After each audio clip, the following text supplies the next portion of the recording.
አብሮነት አብሮነት አብሮነት አብሮነት አብሮነት አብሮነት አብሮነት አብሮነት አብሮነት አብሮነት አብሮነት السلام عليكم ورحمة الله وبركاته. عثمان بن عفان من العشرة المبشرين بالجنة. النزان أسرتم بجنة تبصروا صحابة يعني ساسان نجنيالن. عثمان بن عفان ببالفو كفل سلهيوتو انديت اندسلمه كذا بحالا ወደ ሐበሻ ያደረገውን ሂጅራ የረሱል ሰለላሁ ዐለይሂ ወሰለም ልጅ ሩቅያን ማግባቱን አንስተን ነበር። በዛሬው ክፍል ደግሞ የተወሰነ ከቁርአን ጋር ያለው ሪሌሽንሺፕ እና ወደ መዲና ከተሰደዱ በኋላ ያለውን ህይወቱን ለማየት እንሞክራለን ኢንሻአላህ። ዑስማን ኢብኑ አፋን ያው ፊዚካል አፒራንሱን ሲገልጹት በጣም እንደነ ዑመር ግዙፍ የነበረ ሱሐባ እንዳልነበር ይናገራሉ። ጺሙ ሙሉ የሆነ ሱሐባ ቀጠን ያለ ከነሱ ጋር ሲነጻጸር ቀጠን ያለ ሱሐባ እንደነበር ይናገራሉና በጣም ከሚታወቅባቸው ነገሮች መካከል ከቁርአን ጋር የነበረው በጣም ዲፕ የሆነ ኮኔክሽን ነበር። ዑስማን ረዲየላሁ ዐንሁ ማለት የቁርአን ሰው ነው ማለት እንችላለን። ዑስማን حتى الله سبحانه وتعالى ራሱ በሱ ምክንያት ኸሊፋም ከሆነ በኋላ የሰጠው የራሱ የሆነ ፈዳኢል ነበረው። ቁርአንን በመሰብሰብ የሰጠው የራሱ የሆነ ፈድል ነበረው። ቁርአንን እንዲሰበስብ አላህ Subhanahu Wa Ta'ala አድርጎት ነበር። ዑስማን ረዲየላሁ ዐንሁ ስለ ቁርአን ሲናገር ብዙ አባባሎች አሉት። የመጀመሪያው ልባችን ባትቆሽሽ ኑሮ ቁርአንን ከመቅራት አንጠግብም ነበር የሚል በጣም ታዋቂ አባባል አለው እና ወካን يختم القرآن في ليلة ይላሉ። ቁርአንን ባንድ ሌሊት ማክተም ከሚችሉ ሱሐባዎች መካከል ማክተም ከሚችሉ ሰዎች መካከል እንደነበር ይናገራሉ። እንደውም في ركعة واحدة ባንድ ረክዓ ራሱ አንድ ቀን አክትሟል ቁርአንን የሚባል ሪዋያ አለ። ምን ያህል በጣም ከቁርአኑ ከደሙ ጋር እንደተሳሰረ ምን ያህል ቁርአኑን እየኖረው እንደሆነ በጣም መግለጽ እንችላለን። حتى ዑስማን ረዲየላሁ ዐንሁ ሲሞት የሞት ታሪኩ ላይ እሱን ለመግደል የተሰባሰቡ ሰዎች ወደሱ መተው አስሐበል ፊትና ከቦት ቤቱን እሱ ቁርአን እየቀራ ነበር። ቁርአን እየቀራው ነው የሞተው ራሱ። አላህ ከመጀመሪያው ጀምሮ ከሰለመበት ጊዜ ጀምሮ ሙሉ ህይወቱን ከቁርአን ጋር ኖረ። ከዛ ኋላ ኸሊፋ በነበረበት ሰዓት ቁርአንን የመሰብሰቡን ድርሻ ተወጣ። ሰዎች በጣም በተለያዩ في حرف واحد አሁን ቁርአን ሙስሐፋችንን ስከፍት بالرسم العثماني የሚል ጽሁፍ እናገኛለን። بالرسم العثماني ማለት ዑስማን ረዲየላሁ ዐንሁ በሰበሰበው መልኩ ዑስማን ረዲየላሁ ዐንሁ ያሰባሰበው የቁርአን ቨርዥን ነው ለማለት ነውና ያንዳንዱ ቁርአናችን ላይ ስሙ እንዲከተብ የሆነ ሱሐባ ነበረ። ከዛ ቀደም እንዳነሳ ነው እሱን ለመግደል የተሰባሰቡ ሰዎች ቤቱን በከበቡ ጊዜ ቁርአን እየቀራ መተው ቤት ውስጥ ገብተው ሲገሉትም ላለመከላከል የፈለገበት ምክንያት የሙስሊሞች ደም እንዲፈስ አልፈለገምና መከላከል አልፈለገም ከራሱ ሌሎች ሰዎች በእኔ ምክንያት የሌሎች ሙስሊሞች ደም መፍሰስ የለበትም ብሎ ነበርና ዑስማን እዛ ቁርአኑን እየቀራ ፈሰይክፊከሁሙላህ ይላል። እሱን በገደሉ ጊዜ ፈሰይክፊከሁሙላህ የሚለው ቦታ ላይ እንደነበረ የሲራ ዑለሞች ያስቀምጣሉ ማለት ነው። ስለዚህ በዚህ ልክ ቁርአን ጋር በነበረው ዲፕ ሪሌሽንሺፕ ነበር የተለያዩ የሆኑ የህይወት መስመሮች የተቃኑለት አስርቱ በጀነት የተበሰሩ ሱሐቦች መካከል ለመሆን የበቃበት ከዛ ኋላ ረሱል ሰለላሁ ዐለይሂ ወሰለም ዘንድ እጅግ ቅርብ ከነበሩ ሱሐቦች መካከል ለመሆን የበቃው በዚህ ቁርአን ጋር ከነበረው ሐላቃ ቁርአን ጋር ከነበረው ሪሌሽንሺፕ ነበር። ረሱል ሰለላሁ ዐለይሂ ወሰለም ሸሂድ ሆኖ እንደሚሞት ጀበል ኡሁድ ላይ ቆመው ኡሁድ በተንቀጠቀጠ ጊዜ ረጋ በል አንተ ኡሁድ ሆይ فإنما عليك نبي وصديق وشهيدان አንተ ላይ እኮ የቆመው አንደኛ መልእክተኛ ነው፣ ሁለተኛ ደግሞ صديق ነው አቡ በክር ነው፣ ሌላኛው ደግሞ ዑመርና ዑስማን ናቸው፣ ሁለቱ ሸሂዶች ናቸው ብለው ተናግረውላቸው ነበር።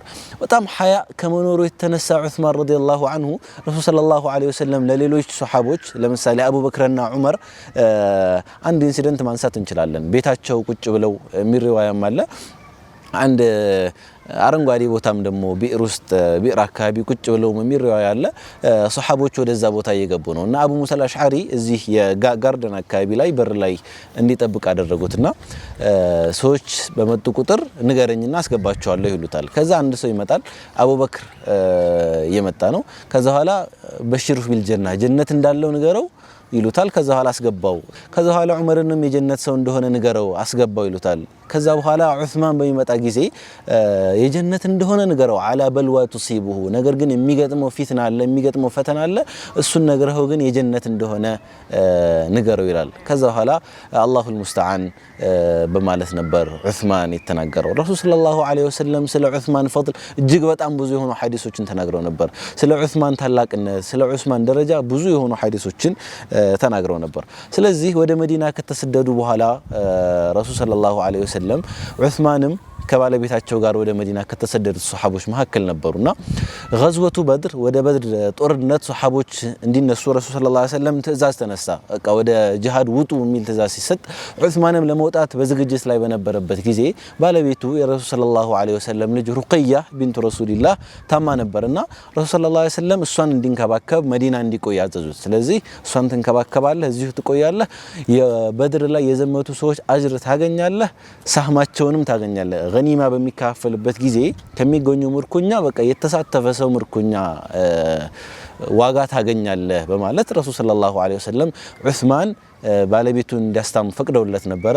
ግን በጣም በሚገርም ሁኔታ የበድር ጦርነት የድል ዜና የተሰማበት እለት የረሱል ሰለላሁ ዐለይሂ ወሰለም ልጅ ሩቀያ ያረፈችበት እለት ነበርና ዑስማን የድሉን ዜና ሲሰማ በዚሁ ደግሞ የባለቤቱን የረሱል ሰለላሁ ዐለይሂ ወሰለም ልጅ የሩቀያን ሞት እኩል ሰምቶ ነበር። እናንተን ያደረገው በጣም ከባድ ቀን ነበረ።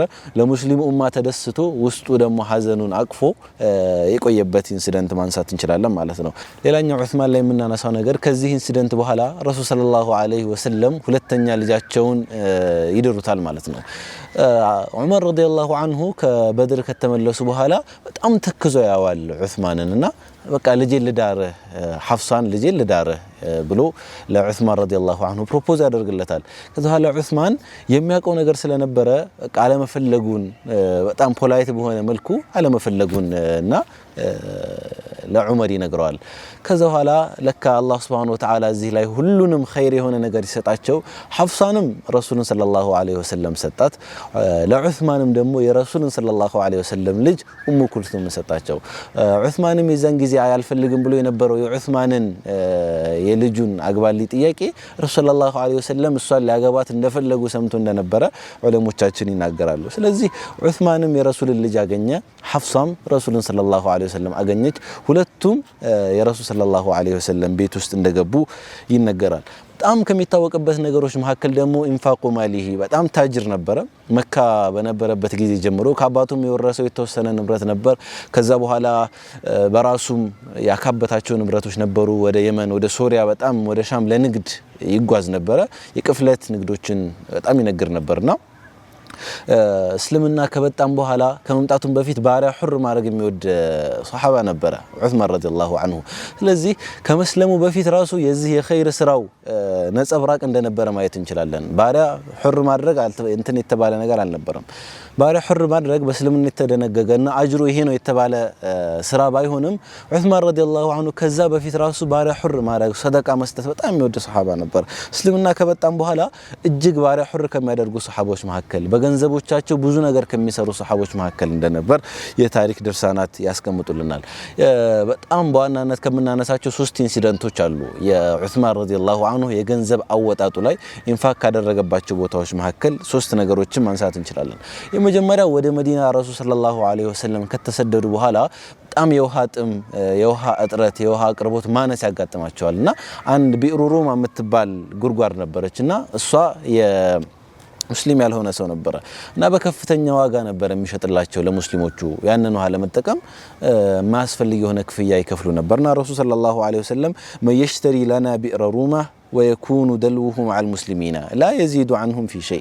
እችን ጉድጓድ ማን ነው የሚገዛልን? ከዚህ ሰው ገዝቶ ለሙስሊሞች የሚሰጣት ሙስሊሞች ውሃ በትክክል እንዲያገኙ የሚያደርግልን ሰው ማን ነው ብለው በተናገሩ ጊዜ ዑስማን ረዲየላሁ ዐንሁ ሂዶ እዚህ ሰው ጋር ተደራድሮት በምን ያህል ነው መሸጥ የሚፈልገው? በዛ ጊዜ ከነበረው ዋጋ 35000 ዲርሃም ነው ይላሉ ራሱ የታሪክ ጸሐፊያን። 35000 ዲርሃም ማለት በጣም ብዙ ገንዘብ ነው በጊዜው። እንኳን ለአንድ ጉድጓድ አይደለም ለሙስሊሞች የነበረውን ስትራቴጂክ አስፈላጊነት በመረዳቱ በዚህ ዋጋ ይህንን ጉድጓድ ገዝቶ ለሙስሊሞች የተወ ሱሐባ፣ ከዛ በኋላ ሁሉም ሰው በተጠቀመበት ጊዜ አጅሩ እየቆጠረለት ያለ ሱሐባ ዑስማን ኢብኑ አፋን ረዲየላሁ ዐንሁ መጥቀስ እንችላለን ማለት ነው። ሌላኛው ደግሞ በገንዘቡ በጣም ከሚታወቅባቸው ኢንሲደንቶች መካከል ተጅሂዙ ጀይሽ ልዑስራ የተቡክ ዘመቻ እጅግ በጣም ችግር የበዛበት እጅግ በጣም ሙቀት የበዛበት ሰሞን ነበረ። ረሱል ሰለላሁ ዐለይሂ ወሰለም ወደ ተቡክ ለመዝመት የወሰኑትና ዝግጅት ማዘጋጀት የጀመሩት። በዚህን ጊዜ ሱሐቦች ብዙ ትጥቅ የላቸው ነበር፣ ንግዶቻቸው በጣም እየሰሩ አልነበረምና ፋይናንሻል እጥረት ነበረ።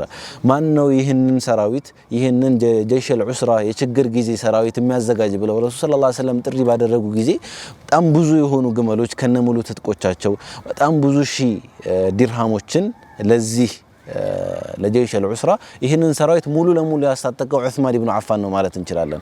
በጣም ከግመሎች ጀምሮ ከሙሉ ትጥቆቻቸው ጀምሮ ለሌሎች ለምግብ ለስንቅ የሚያገለግሉ ነገሮችን በሙሉ ከማሟላት ዑስማን ኢብኑ አፋን ረዲየላሁ ዐንሁ ሙሉ ነገሩን በማሟላት የዚህ ጦርነት ዋና ሰው መሆን ይችላል ማለት ነው። ከዛ ረሱል ሰለላሁ ዐለይሂ ወሰለም ምን ቢሉ ጥሩ ነው እዚህ ላይ ማደረ ዑስማኑ ከዚህ በኋላ ዑስማን ምንም ነገር ቢሶር አይጎዳውም። በቃ ዛሬ የሰራው ስራ በቃ ችሏል፣ የእድሜ ልክ ኮታውን ሞልቷል አይነት የሚመስል ንግግር ዑስማን ረዲየላሁ ዐንሁ በቅቶታል፣ የሰራው ስራዎች በቅቶታል የሚል ነገር ረሱል ሰለላሁ ዐለይሂ ወሰለም ተናግረው ነበር ማለት ነው።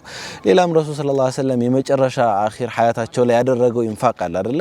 መስጂድ ነበዊን ለማስፋፋት ሲያስቡ ማን ነው ይሄንን ቦታ የሚያስፋፋው መስጂድ ነበዊን ለማስፋፋት ዝግጁ የሆነ ሰው ማን ነው ብለው ሲናገሩ ዑስማን ኢብኑ አፋን እኔ ያለሁኝ በማለት ያንን ቦታ ገዝቶ ከነዛ ሰዎች ከባለቤቶቹ ገዝቶ የረሱል ሰለላሁ ዐለይሂ ወሰለም መስጂድ እንዲሰፋ አሁን ላይ እንደውም ይህ ቦታ ምንድነው ይላሉ የረውዳው የሆነ ያህል ክፍል ነው ይላሉ። የረውዳው ተሸሪፋ ረሱል ሰለላሁ ዐለይሂ ወሰለም ማበይነ በይቲ ወሚንበሪ በቤትና በሚንበሪ መካከል ያለው ቦታ ሪያዱ ሚን ሪያዲል ጀና የጀነት ጨፌ ነው ያሉለት ቦታ መካከል ይገኛል ዑስማን ረዲየላሁ ዐንሁ የዛ ጊዜ የገዛው ቦታ ብለው ያስቀምጣሉና በዚህ ልክ በጣም ገንዘቡን ለእስልምና የሚለግስ የነበረ ሀብት በጣም የነበረው በዛ ላይ ግን ሀብቱን እየሰጠ አላህ ሱብሓነሁ ወተዓላ ደግሞ የሰጠው ላይ የሚጨምርለት የነበረ ሱሐባ ነበር ዑስማን ኢብኑ አፋን ረዲየላሁ ዐንሁ። የዛሬ ክፍላችንን እዚህ ላይ እናጠናቅቃለን። በቀጣይ ክፍል ያልተዳሰሱ የዑስማን ኢብኑ አፋን ረዲየላሁ ዐንሁ ህይወቶችንም እናነሳ ይሆናል። እስክንገናኝ ድረስ ወሰላሙ ዐለይኩም ወራህመቱላሂ ወበረካቱ። አብሮነት አብሮነት አብሮነት አብሮነት አብሮነት አብሮነት አብሮነት